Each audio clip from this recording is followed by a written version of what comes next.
Success झाला असं म्हणता येणार नाही. अजून याच्याविषयी शिवसेनेचा संसदीय पक्ष वेगळ्या पद्धतीने निर्णय घेईल. आजचा जो व्हीप होता त्या व्हीप जर पाळला नाही तर त्याच्या कायदेशीर बाबी काय त्या तपासल्या जातील.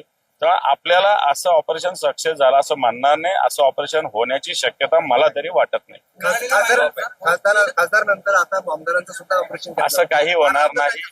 हे पहा, अशा 2 वर्षापासून घोषणा होत्या तरी मग खासदार तोंड लपून का फिरतात. यावं ना, आम्ही गेलो म्हणून सांगावं. दोघांनी गेला असेल त्यांनी यावं जनतेच्या दरबारामध्ये. मग खासदारांचे काय हाल होईल बघा, एवढंच सांगतो. काढ ना शिवसैनिक फोडून काढ ना. तुम्ही सोशल मीडियावर बघू लागले शिवसैनिक काय करतील. आणि मला असं वाटतं प्रत्यक्ष त्यावेळेचे त्यांनी येऊन जर सांगितलं एखाद्याने की मी असं असं केलेलं तर मला वाटतं शिवसेना आणि जनता काय करेल त्यांचं बघू. 9 पैकी 6 आमदारात वेळ काढला आहे.